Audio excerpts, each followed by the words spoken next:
Y en un momento dice, no tengo temor porque no me falta nada. Pero mucho de lo que hemos venido hablando en esta serie es que hay una dificultad grande en la mayoría de nosotros entre lo que confesamos y por decirlo de alguna manera, sabemos que es cierto en nuestro corazón y lo que vivimos, ¿sí? Entonces, no tengo temor, como que en Dios no me falta nada. Uno dice, sí, yo sé que en Dios no me falta nada, Dios es todopoderoso, ¿no? pero sí tengo temor, ¿no? Cosas de ese estilo, como que sí vivo en una realidad. Entonces les voy a dar una preguntita que tiene que ver, ¿me ayudas ahí, Juan? Que tiene que ver con esto que significa la vida cristiana. Aquí estamos siendo lo más transparentes en nuestra realidad como creyentes. Es complicado porque yo pienso que a veces es saber algo, pero darnos cuenta que en la vida del día a día ese algo es difícil de llevar. Yo creo que independientemente de que se han llegado más adelante, pues creo que la experiencia de casi todos tiene unas similitudes, ¿no? Cuando uno por primera vez, así de pronto uno haya nacido en un hogar cristiano, si se puede llamar así, o en algún momento llega y reconoce a Dios en su vida, y uno se da cuenta que al principio hay muchos cambios que uno hace, ¿no? No sé, a veces dejamos vicios, cambiamos el vocabulario, modificamos algunas conductas públicas. Sí, como que pasan cosas y normalmente pasan cosas rápido. Y como que uno, en términos generales, uno empieza a pensar que por el Señor uno está dispuesto a todo, ¿sí? A dejar todo, a hacer de todo.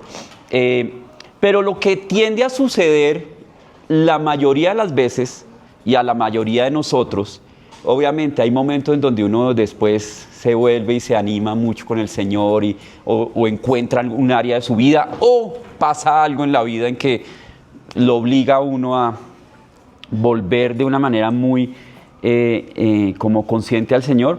La mayoría de nosotros nos volvemos expertos en camuflar cosas que sabemos que siguen rotas, ¿sí? La mayoría de nosotros llegamos allí y nos mudamos a vivir en medio de lo que no está muy bien en nuestro carácter, y esa alarma interna de esto no debería vivirlo así, esto no lo debería hacer así, esto no lo debería decir así, esto no lo debería pensar así. Esa alarma queda en silencio, ¿sí? Eso es como cuando uno no quiere despertar y empieza a posponer hasta que ya en un momento la apaga y listo, y sigue, y ya, se acabó. Uno al principio obviamente, este mensaje, y como ustedes vieron ahí, yo puse el primer cambio y el segundo cambio. Este se llama el segundo cambio. Pues porque está como el primer cambio es la cruz. O sea, llegamos a la cruz de alguna manera, cada uno pudo tener su experiencia, y ese es el cambio. O sea, eso es lo que necesitamos. Llegar a Jesús transforma nuestra forma de pensar, vivir, actuar. Otra cosa es que en el día a día hay un momento, a veces se demora poco, a veces se demora mucho, a veces tenemos cristazos, como lo han llamado algunos teólogos, nos encontramos con Cristo en ciertos momentos y áreas de nuestra vida, y algo pasa. Y obviamente la cruz es más que suficiente, o sea, no necesitamos nada más. Lo que el Señor Jesús hizo por nosotros en la cruz es el poder de Dios para rescatarnos de todo. Pero creo que todos entendemos que hay algo más que tenemos que seguir trabajando en nuestra vida, que empezamos a descubrir que hay áreas de nuestra vida, áreas de, no sé, uno empieza a descubrir cosas de lo que hacían en mi familia, cómo se pensaba, las tareas generacionales, la forma en la que se ha hecho esto, lo que yo viví, Sí, el Señor a veces me salva de las consecuencias, pero a veces tengo que vivir con las consecuencias de mi pasado, de mi pecado. En fin. Entonces, eso es lo que quiero dejar primero claro. O sea, yo no estoy hablando, no vamos a hablar de salvación. La salvación es algo que Jesús logró en la cruz por nosotros. Además es un regalo, no tuvimos mucho que ver o nada que ver, excepto el amor de Él por nosotros. Nada, eso ya lo hizo Jesús. Estamos hablando es de nuestro día a día después de la cruz. ¿Sí? Y después de la cruz puede ser hace un mes o hace 30 años. ¿Sí? Después de la cruz. Entonces es como volver a recordar, nuestra salvación, nuestra seguridad eterna no depende de lo bien que me porte esta semana, ¿sí? Eso depende de la perfección de la obra de Cristo en la cruz. No estamos hablando de eso, estamos hablando de lo que pasa después. Por eso lo llamo el segundo cambio. El primer cambio lo hizo Jesús, lo comenzó en la cruz y te tocó la puerta de muchas maneras hasta que tú de alguna manera volteaste los ojos a Jesús y empiezas a tener una relación con Jesús. Y yo creo que todos ahí vamos, ¿sí? Ahí como que hay unos días que parece que sí y hay otros días que definitivamente no. Y hay otros días otra vez que parece que sí. Eso es como las carreteras. Cuando uno va en la bicicleta se siente más, en los carros no se siente mucho porque parece que todo fuera plano. En la carretera hay unos momentos en que uno va subiendo y otros va bajando y es muy notorio en cuál va cada uno. El rollo con esto de la anatomía de los cambios, de pasar de la seguridad de la cruz a la batalla en nuestro corazón, es que nos acostumbramos a esquivar la gotera. ¿Por qué digo eso? No sé si alguna vez le salió una gotera en su casa o algún daño de casa en donde uno al principio le desespera el asunto y después uno se acostumbra. Ya uno sabe dónde está la gotera, entonces pues ya no pasa por ahí, o simplemente puso un balde y ya, sí, ya el desastre perdió gravedad. Sigue siendo igual de destructivo, pero nosotros ya estamos anestesiados. De alguna manera, y esto puede sonar duro, nos acostumbramos a vivir en la ruina. ¿Sí? Ya está así. Yo tengo amigos con personalidades de esos de que se les rompe el protector del celular y se desesperan porque tienen que arreglarlo ya. La mayoría de los que conozco, o tengo amigos que no están tan bien, debe ser, pues no es tanto, no me rompió tanto, ¿sí? Hay aguante. Sí, lo puse hace 2 meses, eso aguanta un año al más, o sea, casi ni se ve. Si lo miro así al lado, ni se ve que se rompió el protector. Y así sucesivamente con muchas cosas. Y nos escudamos en la realidad, en la verdad de que ya somos salvos. Pero a veces esa realidad es como el escudo para seguir conviviendo en privado con ruinas emocionales y espirituales. O sea, vivimos como creyentes. Yo no estoy acá hablando de qué tanto o no confiamos en Jesús, sino en realmente hasta dónde hemos permitido que Jesús haga cambios en nuestra vida. Porque uno, normalmente, ante la primera pregunta que les hice, uno puede decir, pues no todo el mundo tiene que tener una historia por allá terrible, pero pues uno tiene que decir, no. O sea, yo en mi caso, yo creo que antes de llegar al Señor estaba a punto de ser alcohólico, ¿sí? Y el Señor cambió eso en mi vida. Y no sé, de pronto, obviamente, el grupo de amigos con el que andaba no necesariamente era un buen grupo de amigos si uno no quería llegar a ser alcohólico. El Señor me dio el regalo de que más bien un par de esos amigos también se acercaron al Señor. Entonces, por lo menos ya había un poquito más de peso en las decisiones. Pero llegamos a un punto de algo que a mí siempre me ha gustado y lo llamo los pecados respetables.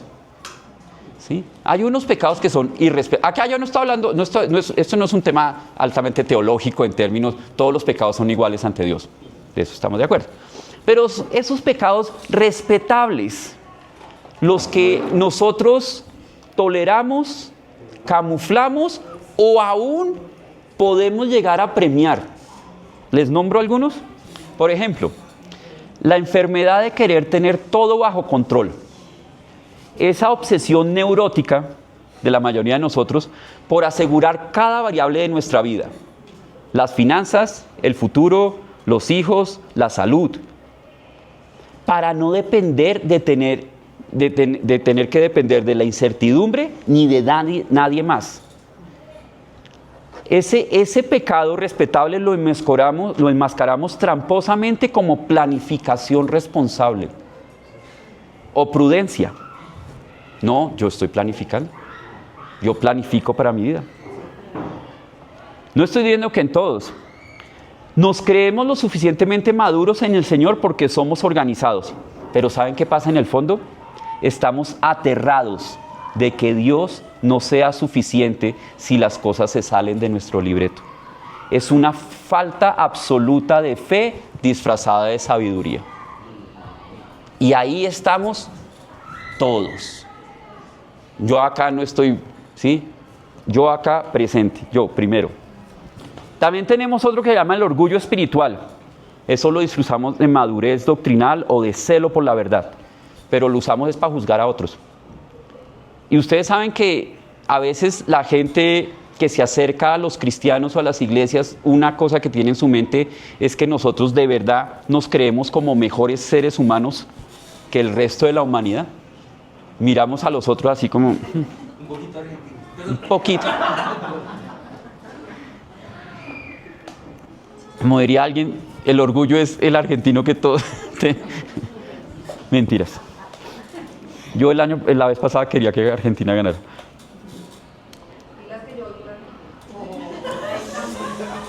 Y este año quiero que mi esposa sea feliz. Así gane España. Mi amor, el Señor a veces pone pruebas en el corazón de uno para que si algo se sale del libreto uno pueda. La apatía, otro pecado respetable, la apatía y la comodidad. La apatía la disfrazamos de paz y descanso en el Señor. ¿Sí? Mi vida, el Señor ya entró en mi vida. Y esto es un mar de tranquilidad. Y muchos perseguimos eso, ¿cierto? Como vivir una vida tranquila. No, que ya no hayan más sobresaltos. Obviamente puesto entre la planeación de todo y la madurez espiritual, consigo la paz y el descanso en el Señor. Pero eso a veces termina justificando nuestra falta de servicio, generosidad, compromiso con el cuerpo de Cristo. El Señor en la palabra, a la mayoría de los buenos creyentes que habían en la palabra, los mandó a hacer cosas que los sacaban de su zona de confort. Los mandó a pasar momentos complicados en su vida. Estos discípulos parece que ninguno tuvo así lo que se podría llamar una muerte tranquila. Todos la pasaron difícil. ¿Por qué vamos a creer ahora nosotros que es diferente? Y por eso digo que ese cambio, ese segundo cambio es complicado, porque empieza a pedir más de nosotros. ¿Sí? Como que al principio era, no, pues es que esto está mal y me está haciendo mal. Y de verdad es algo que el Señor tiene que cambiar en mi vida y el Señor me ayuda a cambiar. Pero ahora es, ¿de verdad esto está tan mal? ¿Buscar esta seguridad está tan mal? Lo que pasa es que este segundo cambio, también algunos autores lo llaman santificación. Y entonces ya cuando se le pone el discurso, en la palabra teológica, ya no estamos hablando de opiniones. El Señor quiere que nosotros trabajemos en que nuestra vida sea realmente diferente. Pero es que eso es un proceso diario, progresivo e incómodo, porque es permitir que el Espíritu Santo rompa nuestra anestesia y reconstruya lo que está en ruinas en nuestro carácter. ¿Sí? Hay un par de ejemplos. Me encantó esto que encontré. Dice la metáfora del desierto. Dios sacó a Israel de la esclavitud física de Egipto en una sola noche. ¿Sí? Un primer cambio se podría llamar. Fue instantáneo, fue por pura gracia y aún de carácter geográfico. pero a Dios le tomó 40 años en el desierto intentar sacar la mentalidad de esclavo del corazón de su pueblo. Al pueblo lo sacó en una noche. Sacar la mentalidad de esclavo en la mente de ellos le tomó 40 años. Y esto esto me dio duro a mí. Dice, preferían la seguridad de sus cadenas conocidas en Egipto antes que la incertidumbre de la libertad guiada por la fe en el desierto. ¿Y por qué sabemos eso? Ante el primer problema, ellos dijeron, ¿por qué nos sacaste de Egipto? Allá teníamos comida. Nos esclavizaban, pero comida había. Y es eso, o sea, creo que a nosotros la incertidumbre de que el Señor guíe nuestra vida realmente es bien pesada. De que Él es el que sostiene. Acuérdense que nuestra vida puede cambiar por una llamada telefónica. Algo laboral, algo de salud, algo de nuestros hijos. Una sola llamada telefónica. Y no es como para que vivamos. El Señor tiene el control. Y lo sabemos, sí. Si el Señor tiene el control, sí, el Señor tiene el control. Pero en nuestra propia vida a veces es tan difícil. Pero esto no era como de los malos cristianos. Hay un pasaje en Gálatas de Pedro y Pablo. Pedro, el gran apóstol Pedro, ya había pasado por todas, ya el Señor lo había llevado, que los gentiles y el tipo evangelizaba y todo. Y de pronto, cuando Pedro va a Antioquía, esto está en Gálatas capítulo 2, Pedro va a Antioquía y antes de que llegaran unos como muy judíos, Pedro deja de comer con los gentiles. Porque antes los judíos, comer con no judíos era muy mal visto. Y aunque él ya sabía, él por susto a todo lo que estaba pasando, él ya no come con los gentiles. Y llega Pablo y le pega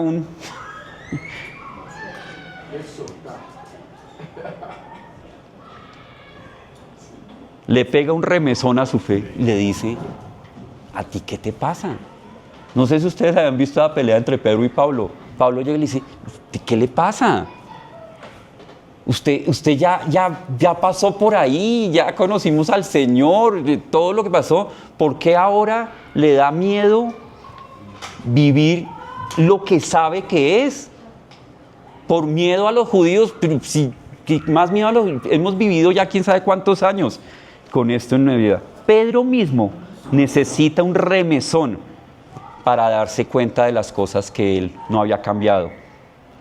Y acá la pregunta es esta, y es complicada, yo me la pienso. Dice, tú estás en este momento de tu vida, hoy, con los años que lleves de creyente, donde estés en este momento en tu fe, ¿estás genuinamente dispuesta a cambiar? A hacer un segundo, bueno, tercero, 20º cambio, no sé cuál es. O ya, ya. Pues igual ya me voy para el cielo. ¿Sí? O sea, ya me voy para el cielo. Ya es cuestión de esperar. Ya me voy. Les voy a pasar un ejercicio. En este tienen 60 segundos, entonces no lo volteen todavía. Bueno, no es concurso, pero sí tiene que ser rápido. Voy a leer para hacer la pronunciación, no, ¿cómo se llama? La entonación correcta. Esto es lo que dice ahí en la hojita. Imaginen, es un ejercicio de imaginación, que estamos contratando a un actor para que finja ser el cristiano perfecto en una película. Imaginen que estamos contratando a un actor, ¿sí? O sea, no es ninguno de ustedes, ¿sí? No estoy hablando de cuando ustedes sean cristianos perfectos. El único trabajo de ese actor es engañarnos a cada uno de nosotros los domingos, ¿sí? Sí, cada domingo que se pase, él nos va a engañar de que él es un cristiano perfecto. Por ende, él va a fingir muchas de las cosas. Entonces, tienen 60 segundos para ponerse de acuerdo y ordenar estas 6, es que había puesto primero 4, estas 6 áreas de la más fácil de fingir a la más difícil o imposible de falsificar. No estoy diciendo de la más fácil de hacer. Para ti es más fácil la 1 y para el otro no, para mí es más fácil la 3. No, ¿cuál es la más fácil de fingir y cuál la más difícil? Pongan en orden, ¿cuál es la más difícil de fingir de las 6 que hay ahí? 1 es la que es muy complicado de fingir, porque es que es muy tangible, por decirlo así. Hay cosas que se pueden fingir y hay otras que no. O sea, yo puedo fingir que soy buen ciclista, pero no puedo fingir que mido 1,80. Pues la matemática, pues no da. Bueno, el podio de la mesa 1. Entonces, paciencia, mayordomía y uso de dinero. Sabiduría y dinero. Ustedes. Para ustedes, sí. La segunda más difícil, el perdón. Sí. Y la tercera más difícil, la sabiduría. La sabiduría. Ustedes. Parecidos. El top 1 es el perdón, el top 2 es la paciencia y el 3 es sabiduría. ¿Y ustedes? La paciencia. La paciencia seguiría la honestidad y el perdón. El perdón. Creo que ustedes lo personalizaron demasiado. Miren, la humildad se puede fingir. El perdón también. La mayordomía, el uso del dinero. Pues eso no lo ve la gente. Entonces sí está. La honestidad. Sí, se puede. La sabiduría. ¿No? Yo conozco gente que sabe 2 versículos y con eso a todo el mundo piensan que... Y la paciencia, créanme, que yo la finjo todos los domingos. Yo creo que de estas 6 hay una que es matemática. ¿Qué es cuál? No, matemática. ¿Cuál es matemática? El dinero es absolutamente tangible. No hay posibilidad. Eso, o sea, yo no sé tú cómo usas tu dinero, pero es imposible que tú mismo te finjas a ti mismo cómo estás usando el dinero. ¿Sí? ¿Por qué iba para esto? Primero, porque definitivamente estas cosas uno las puede fingir un tiempo, pero llega un momento en que la paciencia se le salta la piedra. La sabiduría, recuerden que tiene que ver con conocimiento, pero no solamente es conocimiento, es yo qué hago con ese conocimiento. ¿Sí?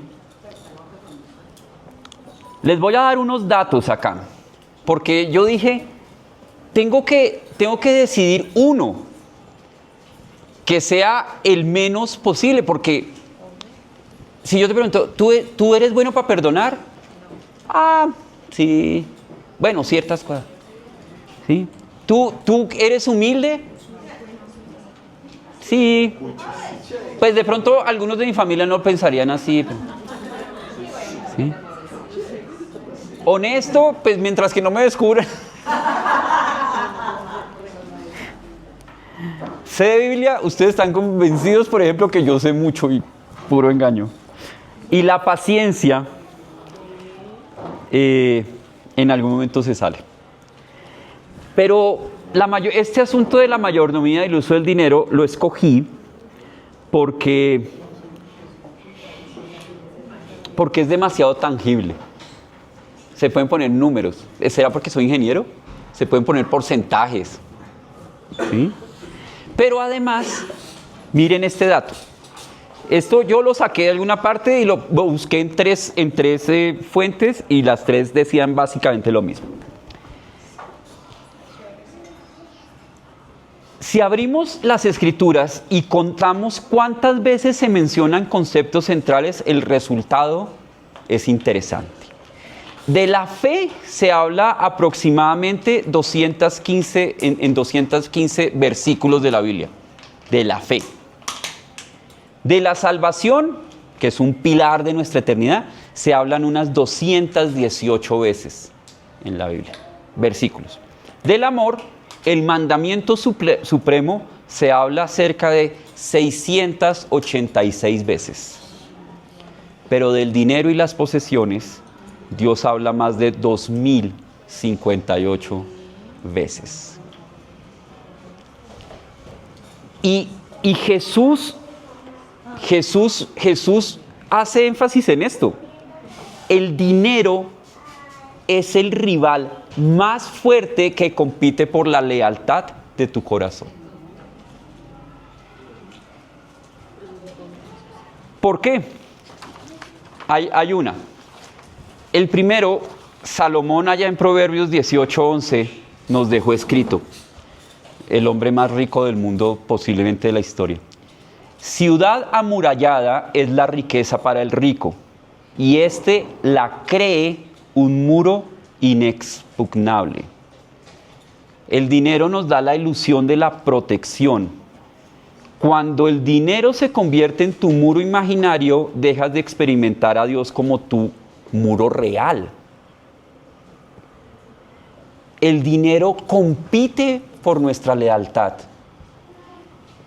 El dinero nos hace pensar que entre más tengamos, nuestra muralla para que no nos pase nada alrededor es más alta y más fuerte. Jesús mismo lo puso. El dinero es la deidad competidora. ¿Saben cómo es que se llama eso? ¿Cómo se llama ese Dios en la Biblia? Mamón. Mamón. El Dios Mamón. Cuando Jesús en Mateo 6:24 dice esto, lo que está diciendo es Mamón. Dice, nadie puede servir a dos señores, pues menospreciará a uno y amará al otro. Miren, hasta ahí, si lo dejamos hasta ahí, uno piensa si uno no puede servir a Dios y al diablo. Pues, ¿cierto? Dos señores. Porque dice, o querrá mucho a uno y despreciará al otro. No se puede servir a Dios y a las riquezas. En el original ahí dice a Mamón, el Dios del dinero. El dinero no es un papel inerte o una herramienta neutral. Es una deidad, es una fuerza espiritual organizada que compite directamente por la adoración, la confianza y la lealtad de tu corazón. El dinero imita los atributos de Dios. Te promete protección, te ofrece una identidad basada en el estatus, te da ilusión de control. Por eso es la tensión absoluta. O confías en el proveedor o confías en el recurso. Y muchas veces caemos en la trampa de querer a Jesús. Ojo con esto. Queremos a Jesús para ir al cielo, pero a Mamón para sobrevivir en la tierra. Entonces, ¿por qué utilizo el dinero? Porque el dinero es común. De pronto cuando uno habla del perdón, si a ti no te ha pasado de pronto algo muy grave en la vida, si tú igual no tienes mucho y es fácil para ti ser humilde, pues lo sacas. Pero lo del dinero está ahí muy... Y además es tangible.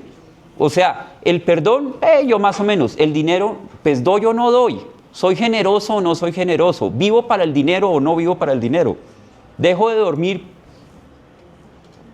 Vengan, cristianos. ¿Ustedes alguna vez no han podido dormir porque no han perdonado a alguien? A veces, poquitas veces. Pero ustedes, ¿cuántas veces no han podido dormir porque no tienen para pagar? Porque no tienen... ¿Alguna vez usted ha dejado de dormir porque yo como que no estoy siendo suficientemente humilde? Oiga, hoy no fue suficientemente humilde. ¿Sí? No. Somos así, aceptémoslo. Dios nos conocía totalmente. Él conocía cómo están las cosas. Ahora, bueno, ¿cómo son los síntomas de un corazón bajo el control de este Dios? El dinero adormece de forma terrible nuestra necesidad de Dios. Hay un pasaje en Apocalipsis de estas de las 7 iglesias. Hay una iglesia que es la Odisea. Dice, el versículo dice, dices, soy rico, me he enriquecido y no me hace falta nada. Dice la Odisea. pero no te das cuenta de que eres un desventurado, miserable, pobre, ciego y desnudo. Cuando las cuentas bancarias están tranquilas y los negocios fluyen, asumimos erróneamente que nuestra vida espiritual está en perfecto estado. ¿Sí? O sea, ponemos algo que si las finanzas están bien, mi vida espiritual también está bien. Eso es bien interesante. ¿Se acabaron todas las pilas? Sí.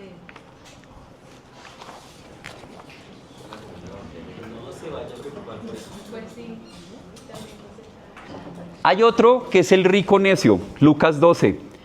Dice, este hombre Jesús relata la historia de un hombre cuyos campos produjeron una cosecha abundante. Y dice, en lugar de pensar en el reino o en los demás, su única obsesión fue, ¿qué voy a hacer? Ya sé lo que voy a hacer.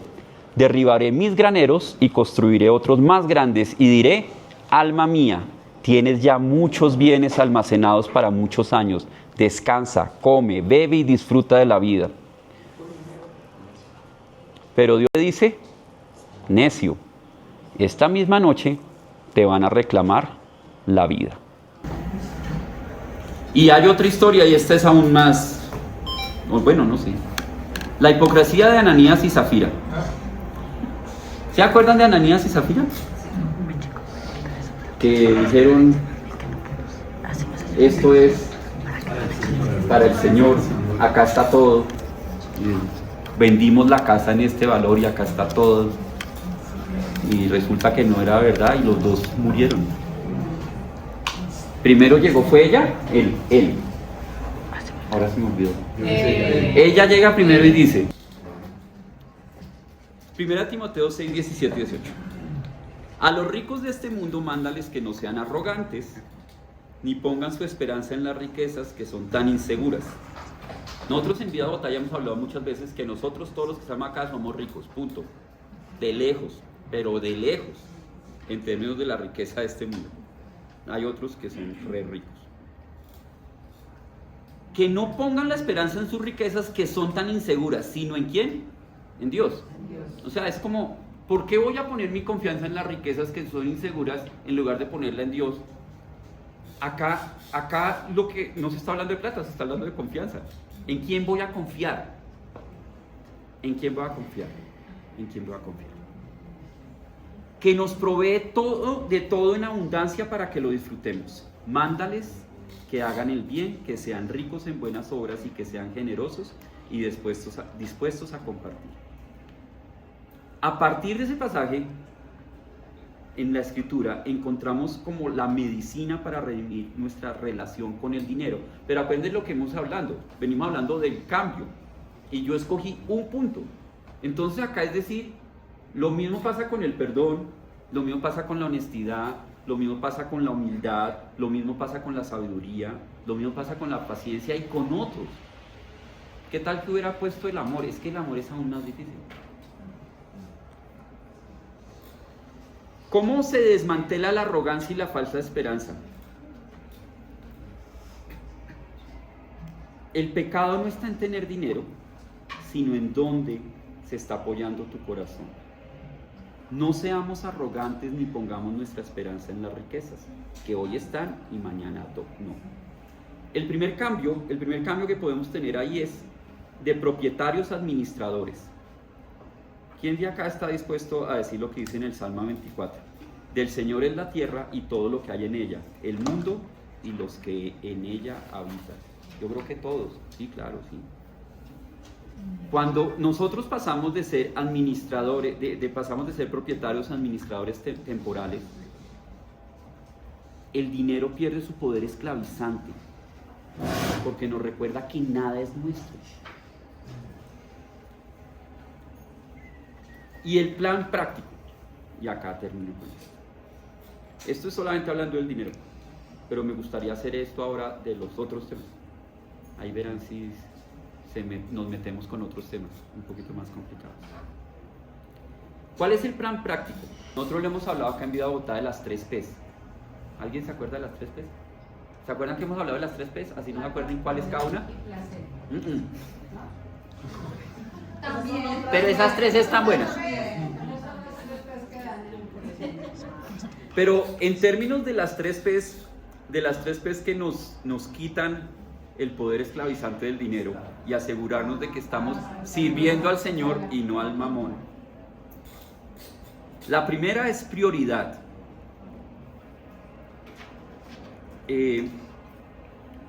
Yo digo dos cosas, porque acá sumaríamos 4 P's. Una vez llegamos a hacer una lista de 6 P's, pero dijimos que 3 era más fácil de recomendar.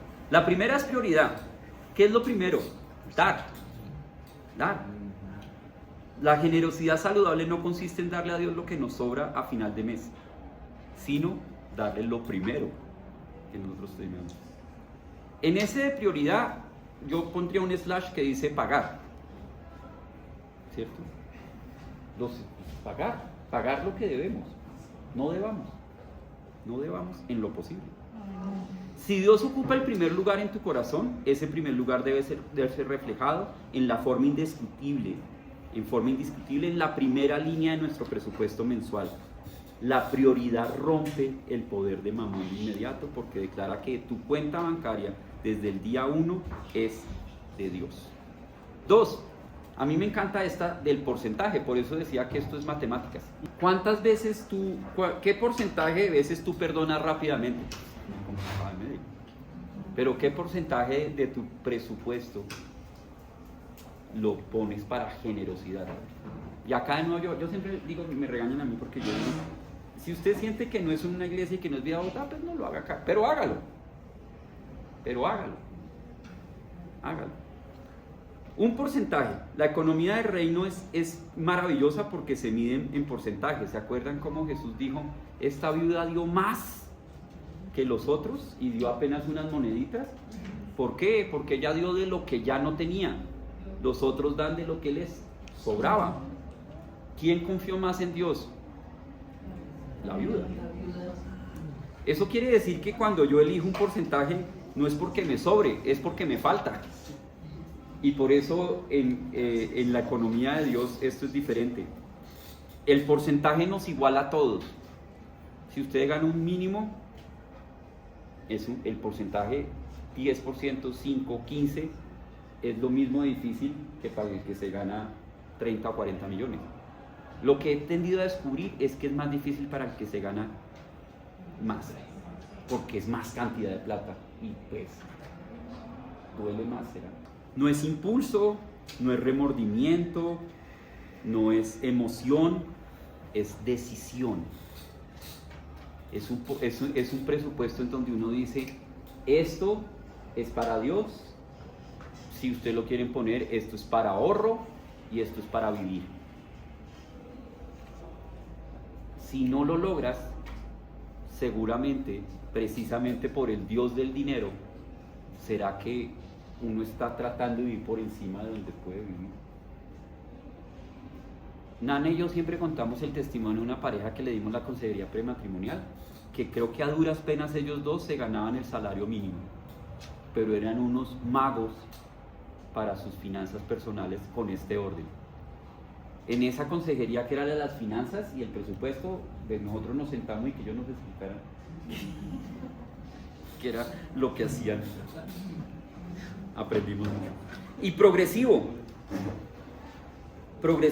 Dar es un músculo espiritual. Y necesita desarrollarse con el tiempo. Nadie corre una maratón financiera desde el primer día. Lo glorioso de este principio es que tiene una promesa activa. Dios es fiel para sostener a los suyos. Cuando uno empieza a descubrir la fidelidad de Dios y empieza a descubrir que entre más uno da, más uno recibe, pero no más uno recibe para, como en términos de siembra y cosecha. Dios da a los que en Él confían y en los que Él puede confiar porque van a dar más. Las personas que más terminan recibiendo son las personas que más dan. Y Dios ya confía en ellos y saben que si les da, más van a dar. Yo sí termino viendo como pastor y acá esta hoja ya dice conclusión para la tranquilidad de ustedes. El manejo del dinero es una gran muestra de cómo estamos nosotros viviendo nuestra espiritualidad y nuestra relación con Dios. El dar sí es una muestra de confianza en Dios. Y empiezas ese gimnasio espiritual desde algo tan tangible como el dinero. Yo confío en Dios para las cosas que más me pueden afanar en la vida. Miren, los seres humanos en términos normales vivimos nuestra vida pensando cómo generar, cómo gastar y cómo administrar nuestro dinero. Así tendemos a vivir, todos tendemos a vivir. Pero si Dios no está en esa ecuación, pues el resto de nuestra vida va a estar también ahí. Va a estar también ahí. La generosidad termina siendo una forma en la que yo le estoy diciendo a Dios, realmente todo es tuyo, realmente descanso en ti, realmente lo vivo, realmente es así.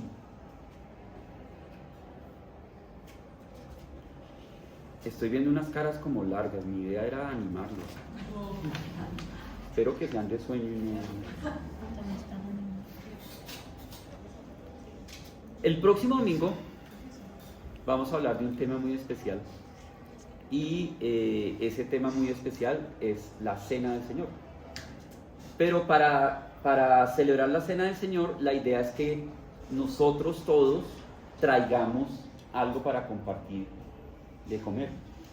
Si ustedes revisan la palabra, las dos veces grandes que se habla de la Cena del Señor, que es una en la última cena y la otra ahí en Corintios donde Pablo da instrucciones, en las dos son comidas, son cenas de verdad.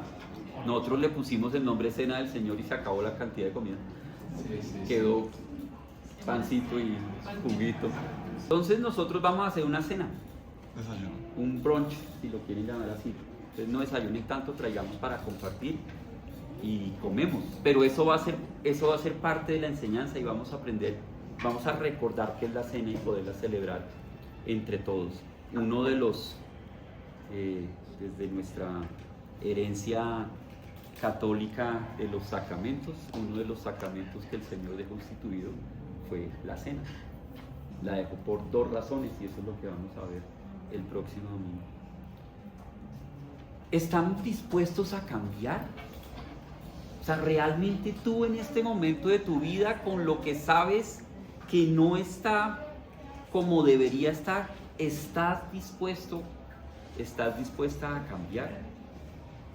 ¿Confías? Yo solamente usé el dinero por una razón, porque es matemática, ¿sí?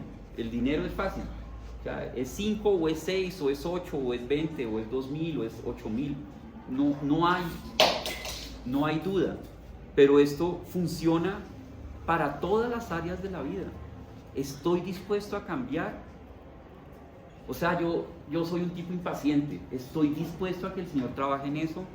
Yo tendo a ser como mentirosito o mentirosita. Yo estoy dispuesto a cambiar. Para mí perdonar, ¿estoy dispuesto a trabajar eso? Hay vicios y cosas en mi vida que están ahí escondidas. ¿Estoy dispuesto a trabajar en eso? Y acá no estoy hablando de alguien que se tome un vino, una cerveza o se fume un cigarrillo. Estoy hablando de cosas que realmente están controlando mi vida. Ustedes saben, yo les he repetido acá, yo por qué dejé de tomar Coca-Cola. Yo nunca me convencí que la Coca-Cola era mala. Pero yo sí me convencí que la Coca-Cola estaba dirigiendo mi vida. La estaba controlando. ¿Sí? Yo llegaba acá y le pedía a Juan y a que siempre tuviera una Coca-Cola porque yo llegaba a tomar. Si yo iba en una carretera, si el restaurante no decía Coca-Cola, su aviso no paraba. Yo sabía si tenía que hacer una vuelta larga acá en Bogotá, iba pasando, las escalas mías eran los Farmatodos. Había siempre Coca-Cola fría a buen precio y parqueadero. Así dirigía mi vida. Tenía que tener Coca-Cola en la casa porque si no me daba ansiedad. Yo dije, no, esto me está controlando la vida. No más es sino que uno deje una cosa que siente que le controla la vida para que haya otra que le controle la vida. Pues los casados sabemos. Esa no la podemos dejar. No. Cuando uno empieza a luchar contra algo y el Señor le va dando victoria sobre eso, aparece otra cosita donde Dios le dice, sigamos trabajando. Vas subiendo escalones, pero sigamos trabajando. Todavía hay cositas en tu vida que toca pulir. Pero a veces lo que decimos nosotros es, ay no, ya no. Ya, ¿cómo es que así soy? ¿Para qué me invitan? Si saben cómo soy. Digámosle al Señor, Señor, estoy dispuesto a cambiar, estoy dispuesto a cambiar. Hay cosas en mi vida que tienen que cambiar y estoy dispuesto a trabajar en eso. Puede ser con alguien, puede ser con el Señor, literatura ahora hay de todo. Trabajen. Si van a usar la inteligencia artificial hasta cierto punto, porque la inteligencia artificial básicamente te va a decir que no, que tampoco, que tranquilo, que vas bien, ¿sí? Es lo más complaciente del mundo, la inteligencia artificial. Es maravilloso, perfecto y todas las ideas que uno tiene van a transformar el mundo. Entonces, hasta cierto punto, en términos de información, confíen ahí, pero tranquilos, confíen un poquito más en la palabra. Señor, gracias por existir y gracias por la paciencia que tienes con nosotros. Gracias porque nos recuerdas que la salvación es un momento, pero la santificación es un camino, Señor. Danos fuerza para seguir caminando. Y Señor, como digo, elijo el dinero porque tú sabías lo importante que era, por eso hablas tantas veces en tu palabra del dinero. Porque realmente lucha por la lealtad de nuestro corazón, nuestra confianza está puesta ahí, Señor, está puesta ahí. Señor, que podamos cada día confiar en ti, en primer lugar. Señor, que nos des la energía, la fuerza, la berraquera, como diríamos acá, para luchar, para arreglar las cosas en nuestra vida que sabemos que no están bien, Señor. Gracias por lo que hiciste en la cruz. Que no olvidemos que el Espíritu Santo, que eres tú, está en nosotros y el poder tuyo habita en nosotros, Señor. Que no evitemos cómo Él trabaja en nuestra vida. Señor, te damos gracias por tu palabra, gracias Señor, por movernos de nuestra posición de comodidad que podemos tener. Oramos en el nombre de Cristo Jesús. Amén. Mucha comida el próximo domingo. ¿Quieres enterarte de todo lo que pasa en Vida Bogotá? Únete a nuestro canal de difusión o como nosotros lo llamamos LD. Aquí te enterarás de todo lo que pasa en nuestra comunidad. Lo primero que debes hacer es guardar este número en tus contactos. Si no lo guardas, no te llegarán los mensajes y no queremos que te pierdas de nada. Envíanos un mensaje de WhatsApp diciendo quiero estar en la lista de difusión y listo, te agregamos. Conectarte es muy fácil, aquí siempre hay un espacio para ti.